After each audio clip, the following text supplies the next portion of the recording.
Class, nandyan ba si Sky? If you're there, say hi. If you're not, say hello. Charot lang. Nandyan ba? Nandiyan ba si Sky? Ay ma'am, parang wala po siya sa world of eternity kasi po hindi ko po nakikita yung kanyang footprints on the floor. Sorry. Sorry? Ay bakit? Nasaan siya? Where she go? Go, go, go.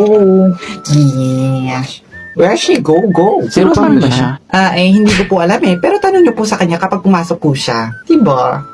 Sa Earth Nobility? Sa Earth Nobility? Bakit Nakshi? Wala pa siya sa Earth? Nasaan siya? Nasa Ernable? With alcohol? Ano po siya, virus? Pero hindi ko alam, ma'am. Ay ma'am, meron pong binigay po siyang letter for you, Meal. Letter for you, Meal. Uy, letter, oh. Alam ko na yan, love letter yan, no. Pero, bakit bibigyan niyo ng love letter si ma'am? Huwag niyang sabihin, crush na si ma'am. Very shocking news. Sira, hindi niya crush si ma'am, no. Asawa niya si ma'am. At meron silang 2 anak, na isang lalaki at isang babae. Kaya lang pinunta nila to sa States para hindi nila malaman na sila ang tagapagmana ng utang sa Bombay. Tagapagmana ng utang sa Bombay?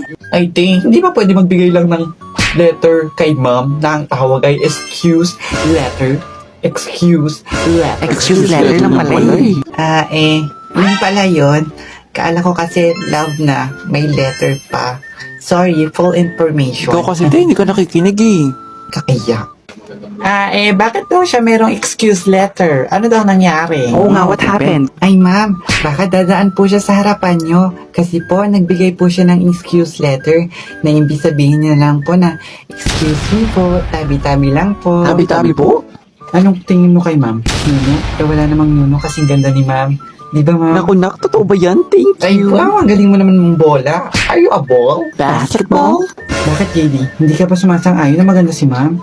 Ma'am, hindi daw siya sumasang-ayon, oh. Naku, JD, lagot ka. Hindi ko naman sinasabi yun. Pero ma'am, ang ganda ganyan niyo po ngayon. Super duper duper. Yan ang pamubola. Ewan ko sa inyo. Luna, can you please read the excuse letter para malaman namin kung ano yung dahilan bakit siya absent ngayon? Okay po, ma'am. Thank you. Sige ma'am, go. Ready na po tayo ha. Dear Mama Mia, how dare you to find out?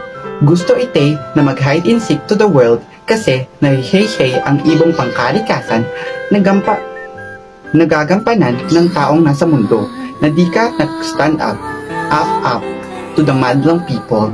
Nagihay ang feeling to find their strength. Gustong kiti na nasa say na sing na goodbye Philippines and hello Wordable, arigato gozaimasu, namaste, kurung-kurung king. Yun lang po. May naiintindihan ba kayan? What is that kind of excuse letter? Is that a new language from a new planet? Gosh, I can't hear it anymore. Tammy.